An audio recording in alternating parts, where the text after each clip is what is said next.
कि अगर आपको कुछ भी सीखना है तो पहले आपको ऑब्जर्व करना होगा उन लोगों को जो उस काम को कर रहे हैं जो आप करना चाहते हो। सिंपल। जब तक आप ऑब्जर्व ही नहीं करोगे, फॉर एग्जाम्पल आप लोग यहां पर बैठे हुए हैं और मुझे सुन रहे हैं, ऐसा मुझे लग रहा है ऐसा मुझे लग रहा है, क्योंकि मुझे नहीं पता आप में से कितने लोग अपने माइंड में कुछ और सोच रहे हैं, माइंड में कुछ और ही बोल रहे हैं। मतलब कि अगर आप मुझसे कुछ भी सीखना चाहते हो तो आपको क्या करना होगा? आपको मुझे ऑब्जर्व करना होगा, मुझे सुनना होगा, लिसन करना होगा। और हमारी आदत क्या है, इससे बिल्कुल अलग है कि सामने से कोई कुछ बोल रहा होता है और अपने माइंड में कुछ ही कुछ सोच रहे होते हैं। मतलब हमारी ऑब्जर्वेशन पावर्स इतनी स्ट्रांग नहीं है। अगर इस लिसन वर्ड को आप ध्यान से देखोगे तो ये निकला है साइलेंट वर्ड से, SIL, उसको उल्टा कर दो, बन गया LIS। जो एंड में आ रहा है ENT, उसको आप घुमा दो, उसको कर दो TEN, क्या बन गया? लिसन। तो आप तब तक नहीं सुन सकते जब तक कि आपका माइंड पूरी तरीके से साइलेंट ना हो। So simple.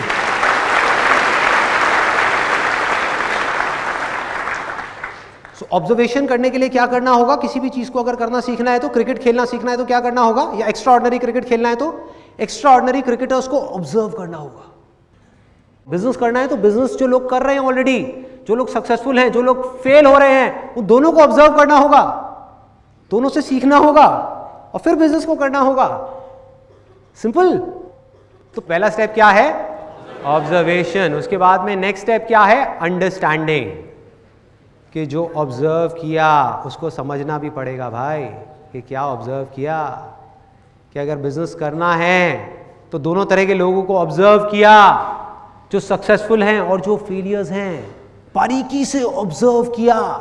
किस चीज को ऑब्जर्व किया? उनके एक्शंस को ऑब्जर्व किया कि वो क्या करते हैं। जो सक्सेसफुल लोग हैं किस तरीके से काम करते हैं, वो किस तरह से बोलते हैं, और उनके थॉट्स को ऑब्जर्व किया कि वो किस तरह से सोचते हैं। उनका इस दुनिया को देखने का नजरिया किस तरह से अलग है उन लोगों से जो फेल हो रहे हैं। क्या फर्क है इन दोनों के नजरिए में? फर्क होता है? यस और नो? तो उसको आपने ऑब्जर्व किया। अब वो कैसे करोगे? जो भी लोग सक्सेसफुल हुए हैं, जिस भी फील्ड में आप काम करना चाहते हो, उसमें आपको क्या करना है? जा करके उनकी बुक्स को पढ़ना है, उनकी ऑटोबायोग्राफीज को पढ़ना है, उनकी वीडियोस को देखना है, उनको बड़े ध्यान से ऑब्जर्व करना है।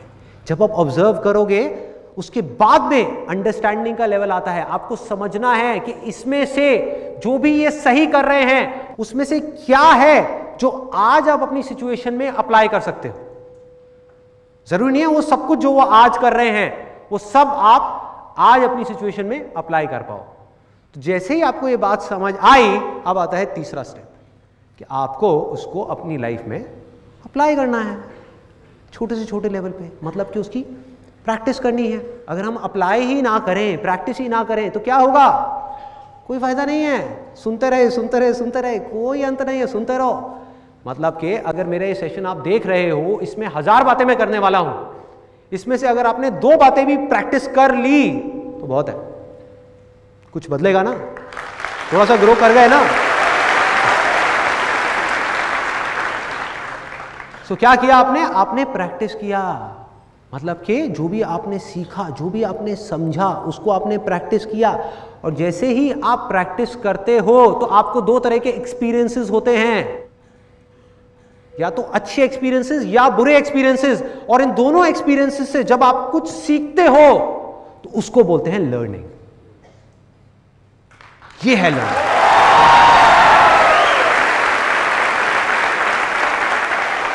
इस लर्निंग की पूरी फाउंडेशन क्या है जिसकी मैं बात कर रहा हूं? ऑब्जर्वेशन। कि अगर आपका माइंड, जिसको आप प्रेजेंस ऑफ माइंड भी बोल सकते हो, प्रेजेंस ऑफ माइंड, कि जब आप कुछ सीख रहे हो तो आपका माइंड पूरी दुनिया से हट करके उस जगह पर आ जाए, आपकी कंसंट्रेशन पूरी तरह से उस जगह पर हो, आपका ध्यान सिर्फ और सिर्फ उस जगह पर हो जिसको आप देख रहे हो, जिसको आप सुन रहे हो। आपका सारा ध्यान वहां होना चाहिए। और स्कूल्स में क्या हो रहा है? कुछ अलग हो रहा है।